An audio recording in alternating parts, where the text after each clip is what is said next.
जिस तरह से आज मंत्रिमंडल में आपने शपथ लिया है, क्या कहना चाहेंगे, कितनी बड़ी जिम्मेदारी, कितना बड़ा चैलेंज है आपके लिए इस बार नए एमएलए चुन के आए हैं फिर मंत्री बनना?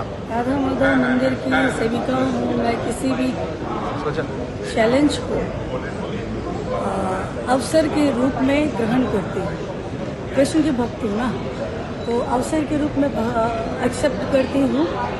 लेकिन मैं भगवान को बहुत ही धन्यवाद आभार प्रकट करती हूँ, अपने परिवार, दल के उच्च नेतृत्व पार्टी के और श्यामपुकुर की जनता का, जिन्होंने आशीर्वाद करके श्यामपुकुर विधानसभा में जो श्याम की बंसी बजाए हैं। ये राधा माधव मंदिर की सेविका पर विश्वास करके मैं वादा करती हूँ, श्यामपुकुर सहित राज्य की जनता का जो आज कार्यभार मिला है भाजपा सरकार के नेतृत्व में, पश्चिम बंगाल सरकार के नेतृत्व में शुभेंदु दाजी के दिखाए पथ पर बंगाल को सोनार बांग्ला पथ पर ले जाने का संपूर्ण रूप से कार्य करेंगे। क्या कहना चाहेंगे, आज आप मंत्री पद का शपथ लिया है, क्या कहना है, इतनी बड़ी जिम्मेदारी, क्या कहना है?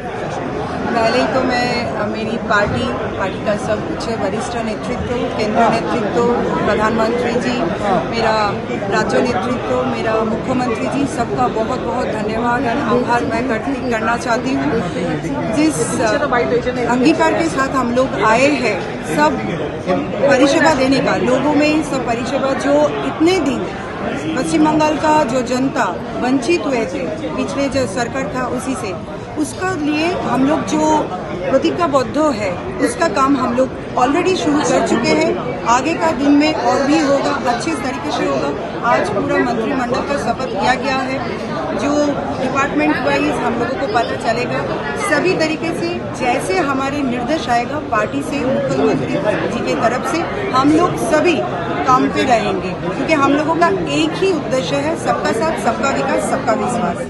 दादा, मुर्शिदाबाद से विधायक चुन के आए हैं, जिस तरह से इस बार अब मंत्रिमंडल में भी शपथ लिया है, बड़ी जिम्मेदारी, कितनी बड़ी चैलेंज रहेगी, चुनौतियां हैं, क्योंकि मुर्शिदाबाद बॉर्डर के एरिया को अगर देखा जाए तो बहुत ही अशांत रहता है। क्या कहना चाहेंगे, कितनी बड़ी जिम्मेदारी? देखिए, मैं इस बार दूसरी बार जय हासिल किया और ज़्यादा वोट से पिछले बार से, तो इस बार हमारे सरकार जो काम शुरू की, वो जो अनुप्रवेश समस्या मिटाने के लिए, गो पाचार बंद करने के लिए फेंसिंग का काम भी शुरू हुआ, और जो सबसे बड़ा और एक समस्या है वो सुरक्षा की समस्या। तो इस बार सुरक्षा भी मिल जाएगा, आइन का शासन लागू होगा और डेवलपमेंट के काम भी शुरू हो जाएगा, तो मुर्शिदाबाद के जो सारे प्रॉब्लम सॉल्व हो जाएगा। और हमारा जो सरकार केंद्र में चलती है, वो बंगाल में हमारा सरकार है, डबल इंजन सरकार, सारे विकास के लिए काम करेगी और जो डेवलपमेंट के काम के साथ साथ वो जो अनुप्रवेश का प्रॉब्लम वो भी रोक देंगे, और जो बाकी जो गो पाचार उनका भी रोक देंगे और विकास के लिए काम शुरू करेंगे। सारे जिला, सारा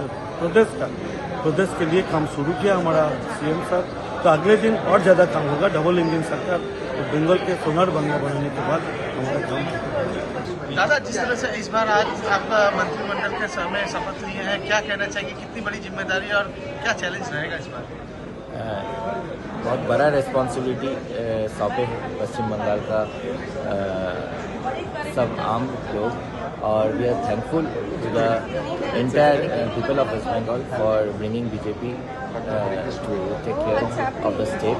बिकॉज इसका पूरा स्थिति खराब कर दिया था तृणमूल कांग्रेस सरकार ने इस सभी काम में, और I am personally very grateful to our party, to our honorable chief minister Shri Shubhendu Adhikari ji, to our honorable state president Shri Shamik Bhattacharya ji for entrusting upon me with this great responsibility to serve the people of West Bengal. जिस तरह से इस बार आप विधायक चुन के आए हैं, फिर एक मंत्रिमंडल में आज शपथ लिया है, क्या कहना चाहेंगे, कितनी बड़ी जिम्मेदारियां हैं और क्या क्या चुनौतियां भी रहेगी इस बार?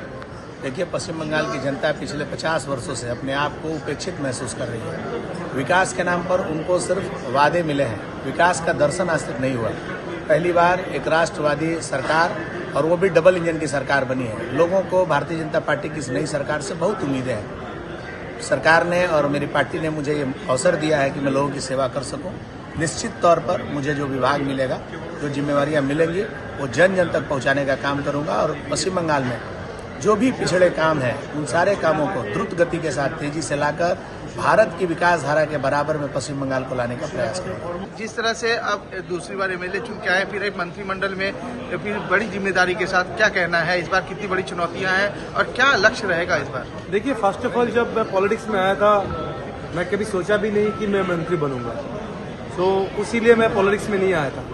मेरे को बंगाल को चेंज करना था, बंगाल को एक अलग लेवल पे लेके जाने का जो शपथ हम लोग लिया था 2021 में हम लिए थे, वही आज साकार हुआ है।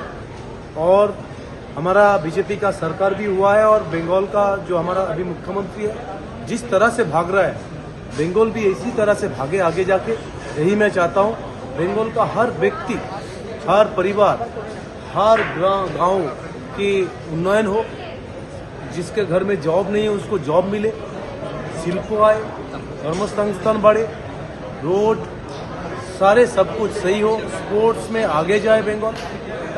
मैं यही चाहता हूँ। सुशासन की ओर की बात करते हैं, सुशासन क्या लग रहा है कि इस बार इतना है लॉ एंड ऑर्डर सिचुएशन जैसे पहले था, अब का क्या कहना है?